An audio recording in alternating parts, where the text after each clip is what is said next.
Hello my friends, welcome back to my channel.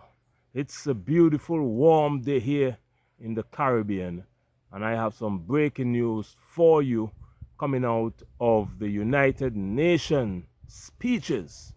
The President of Colombia tears into President Donald Trump of the USA on his attacks against ships in the southern Caribbean.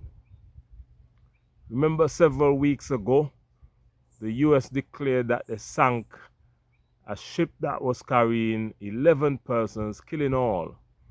And then they came back and said they sank another ship or boat carrying about 3 to 5 people. Well, Colombian president at the United Nations this week tears into Donald Trump. He let Donald Trump and the USA listen to what he had to say. President of Colombia, my friends, is not making any joke. Let me see if I get this audio clip for you. I'll play this audio clip of Tonight, Colombian President Gustavo Petro on Tuesday called for a criminal investigation against U.S. President Donald Trump and other officials involved in this month's deadly strikes.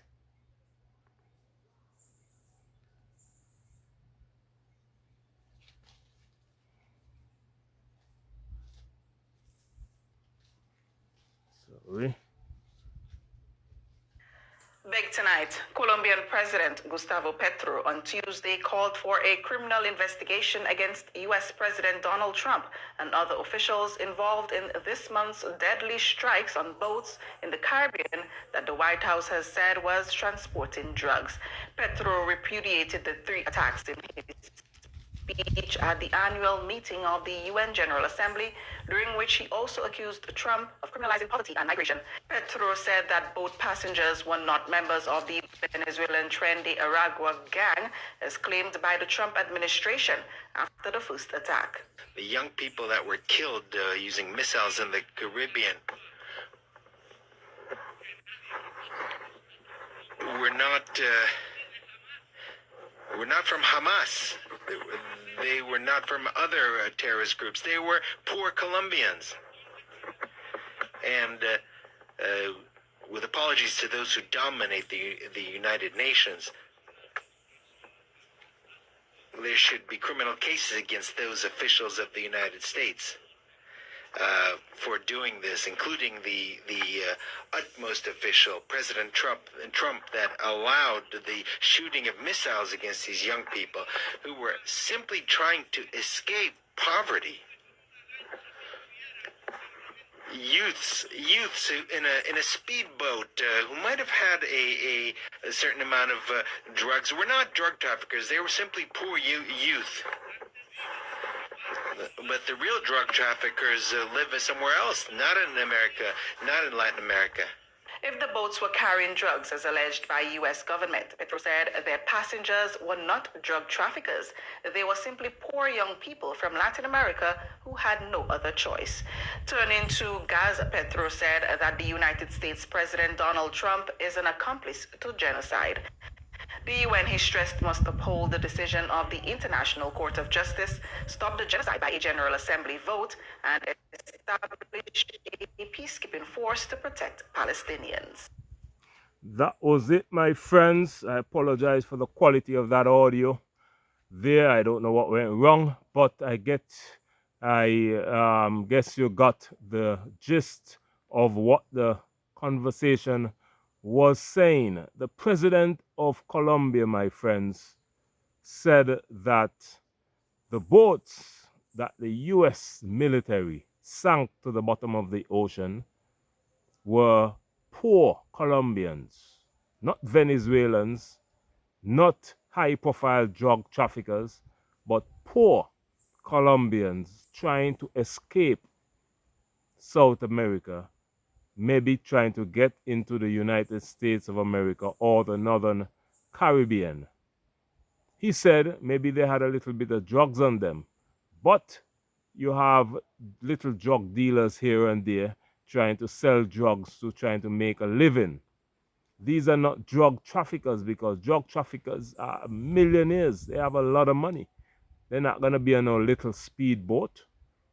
They're going to be in their luxury mansion, smoking cigars and drinking fine wines and eating steak and fine foods. And they're going to leave the dirty work for somebody else. But I believe the president of Colombia that these were poor Colombians, not high-profile drug traffickers from Venezuela that the United States claimed. But this news was also carried, that audio came from WPG-10 from Grenada, and this is coming from the BBC News. Colombia's president accuses Trump of acts of tyranny in a BBC interview. This was dated the 25th of September at 1:33. 25th of September, I think that is today. So this interview was actually done today. And it says, U.S. airstrikes on alleged drug trafficking boats in the Caribbean Sea are acts of tyranny. Colombia's president Gustavo Petro told the BBC in an interview where he also called for a criminal proceedings against U.S. officials if investigations find Colombians were killed in the attacks. President Donald Trump has cast the strikes, which have reportedly killed 17 persons since they began this month, as needed to stop the flow of fentanyl and other illegal narcotics into the U.S. This is what Trump have said, that they would have carried out the strikes to stop the illegal flow of fentanyl and other illegal narcotics into the United States of America. But legal experts and lawmakers, though, have questioned if they violate international human rights laws. This is what Pedro said, President Pedro of Colombia said, and I quote, "Why launch a missile if you could simply stop the boat and arrest the crew?" said Petro. That's what one would call murder. My friends, this is serious business. And I agree with the president of Colombia. He has a valid point, because why destroy these ships killing everybody on board when obviously the United States of America have their military in the area? They surrounded the boat. All they had to do was to arrest all the persons on board and take them into custody. Take them to Guantanamo Bay or whatever it is. But instead of doing that, they would have used their powerful military and launch missiles and destroy the boats. I think that the US did that just to test their power and practice. Like the military in the area, they probably would not have launched a missile in a long time in the Caribbean Sea at a real target. So they are obviously bored, and they just wanted to destroy and test their missiles. This is like a game for the United States of America, because why destroy two boats, killing everybody on board, when obviously you have them surrounded? You could have just apprehend them and take them into custody. Why do that? Why the violence and devastation? this was a game for the United States of America. And the military personnel on those Navy ships were bored, and they probably had fun doing that. That is why I think they did it. But my friends, comment your thoughts and opinion and let me know what you think about this topic. I also think they did it to send a strong message, to strike fear in the hearts of Venezuela and other Caribbean nations that the US is boss in the Southern Caribbean, and none of you can say or do anything to stop the might of the United States of America. So I think the Trump administration wanted to show their brute power in the Southern Caribbean, to strike fears in the heart of everyone. That is what I think. But comment your thought and opinion and let me know what you think about this topic. The mission of my channel is to bridge the gap between the African continent and the African diaspora, because we are one people separated by a brutal transatlantic slave trade and colonialism. But we're coming back together stronger than ever before. So make sure to like this video, share it with all your friends and family, comment your thoughts and opinions, subscribe to the channel, and you can also join the channel and become a channel member. And this will go a long way into supporting what we're doing here in bridging the gap between the African continent and the African diaspora. We have been saying that for a long time now, and Caribbean leaders are now going to Africa and getting visa free and building relationships and so, because we have been advocating for this. All of your comments, all of your likes, all of your shares, all of your views. The politicians watch this channel, you know. Just today, a friend of mine told me the politicians themselves watch this channel.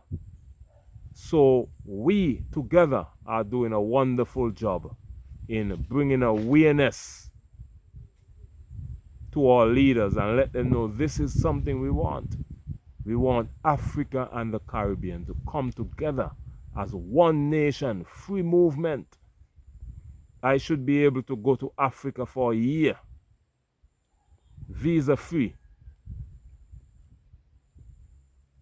without any restrictions or anything. Live and enjoy Africa and then come back. And Africans should be able to come to the Caribbean for a year, visa free, move around as they like and go back. Let us join together as one nation, one Caribbean, one Africa. We are all one people. Let them see the might of Africa and the Caribbean together as one. My friends, I also have a travel channel. The link is on this description box. Click the link in this description box on this video and go on over and subscribe to my travel channel, Beyond Travel. I promise you I'll be uploading videos on that soon. I am so caught up with this channel. There's news coming out every day, because what I do on this channel, Beyond Uncut, I react to breaking news that affect our people, whether on the African continent, in the Caribbean, America, South America, you name it. We are one people, separated by a brutal transatlantic slave trade and colonialism. We have a lot in common with South America, you know, the Caribbean. And South Americans, countries like Colombia, Venezuela, not Belize. Belize is in Central America. Guatemala. You have Argentina. You have what else do you have? Name all the South American countries. You have did I say Guatemala? Well, in the Caribbean, we can visit all these South American countries visa free, and they can do the same. The only issue is the South American countries like Colombia, Venezuela, like Argentina, and so they talk Spanish. Not Portugal, Brazil. How could I forget Brazil? Brazil talk Portuguese. There's a language barrier.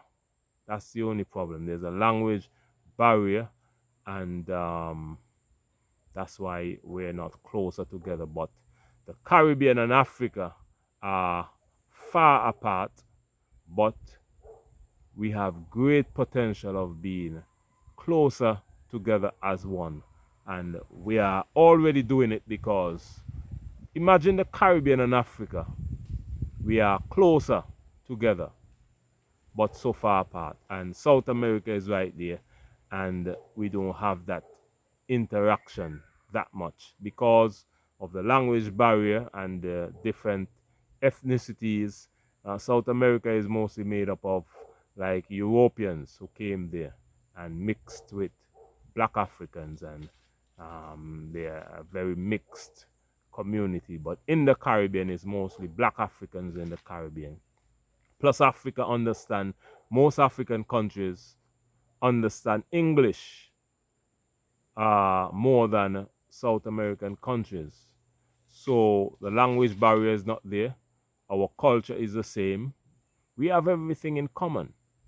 This is why I said the easiest way for us is to come together as one. But let me know what you think about this topic today of Colombian president blasting US President Donald Trump about his attacks on poor Colombians in the Caribbean Sea. That is what the president of Colombia said. Comment your thoughts and opinion, and let me know what you think about this topic. And thank you for watching today. My name is Beyond. This is Beyond Uncut, and I'll see you tomorrow in the next video. Much love, and bye-bye.